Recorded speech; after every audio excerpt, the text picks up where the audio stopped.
Is General Motors really going to put a manual transmission in the C8 Corvette? Judging from the comments on the last video, a lot of you guys are aware that Tremec, the company that makes the DCT transmission for this C8 Corvette and the Mustang GTD, has unveiled a new transmission, a 6-speed manual transmission that fits in, it's actually a transaxle, it actually fits in the exact mounting points that the C8 Corvette has and the Mustang GTD. So that leads the question, is the C8 Corvette going to get a manual transmission? Let's talk about it.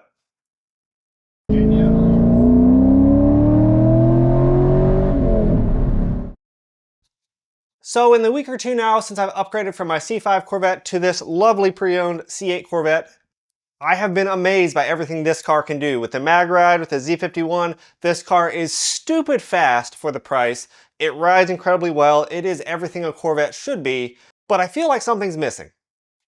At SEMA last week, Tremec unveiled their new manual transmission. This is a 6-speed manual, and it is a transaxle unit that bolts up exactly to the same mounting points as the C8 Corvette. Now, as I mentioned in the intro, it's important to note that this transmission is also used in the Mustang GTD.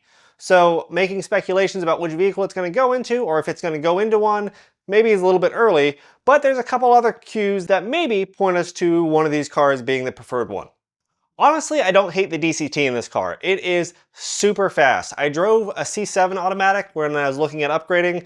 Quite frankly, the C7 is basically just a C5. It is still the same platform as the C5. Everything is more refined. It is faster and everything is just more refined, but it's still a C5. It's hard to justify the extra price hike if you already have a C5 or C6 to get a C7. Specifically, the one I tried was an automatic transmission with the 8-speed, and although it was a good transmission, it, in manual mode, when hitting the paddle shifters, was kind of sluggish. And frankly, for me, if I'm getting rid of a manual transmission and getting rid of that direct feel, I want something that's instant and reacts exactly when I ask for something. That is something that this C8 Corvette offers. The DCT in this car really does rival the PDKs in the Porsches that I've owned. It is super fast. Being able to pull both clutches in at the same time and free rev is awesome, and it just does what you ask it to do. I am really happy with it. But still, without the clutch pedal, without that manual shifter, you miss a little bit of that engagement you have with the vehicle. With this 6-speed transmission, definitely that could be fixed. Obviously, we're going to lose a couple gears. The 8-speed in this is what allows it to be such close ratio, and it allows it to be so freaking fast. It's definitely going to slow the car down, no question about that. But it's going to increase the fun potentially for those buyers that have been waiting for a manual transmission car. It'll add that.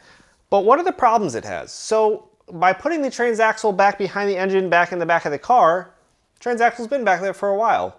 Unfortunately, with this car, what they say is this center tunnel, the thing that makes the Corvette super strong, especially as a convertible. All of them are designed to be convertibles. There's no solid roof option. Because of that, that center tunnel down the center of the car is huge, and it's the main structural support for the vehicle. Now, GM claims they can't cut a hole in this to run a linkage because that would weaken that and cause a lot of chassis flex and ruin basically what they've created in the center of the car. Now, you can believe that if you want, but GM has a secret. Did you know GM has filed patents for a shift-by-wire system? Does that sound intriguing now? Well, this is not necessarily related to the C8 platform itself. Back in 1998, General Motors filed a patent for a shift-by-wire system, allowing servos to take the place of a direct linkage, so you can have an electronic connection, have a shifter with servos and motors and sensors, and basically mount the transmission wherever you want it and still shift it. So that was in 1998, and then in 2018, GM filed a clutch-by-wire patent. So now we can have a clutch-by-wire. Obviously, you guys know this has a brake-by-wire system, and pretty much everything on this is by-wire. There's not a lot of direct connection anywhere on this car. But from 98 to 2018, GM has all the patents it needs to allow you to put, without cutting holes in that torque tube, a full shifter and full clutch pedal. Now we have a 6-speed manual transmission that bolts up to this. Now, I'm not one to speculate or guess, but if 1998 was the first patent and 2018 was the second patent, and now we have everything we need to build this car, do you think 2028 might be the year? Now, this is just a guess. I have no information from General Motors. I have no confirmation of any of this. This transmission could be just going in the Mustang GTD. It may have nothing at all to do with the C8 Corvette, at least not in the factory form.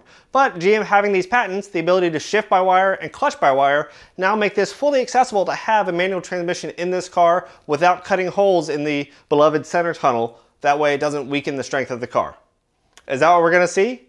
Let me know your thoughts in the comments below. It's definitely possible, and it seems like there's a demand. Obviously, we know who bought manual transmissions in the last generation. Chevrolet didn't sell a ton of them, apparently, so they didn't bother really introducing it right in the beginning. But is there enough demand now? Will that turn the corner and make this appealing enough for even more buyers? I don't know. So let me know what you think. So far, I love this car. I'm going to miss the C5 Corvette when we finally get rid of that. That is just a fun driving experience. This is definitely a faster car, but that is a more engaging car. So to have maybe a mix of both with a manual transmission in this car, something super appealing. Let me know your thoughts down in the comments below. As always, if you haven't hit that like button and subscribe, make sure you do to stay tuned for more content, and we'll see you next time.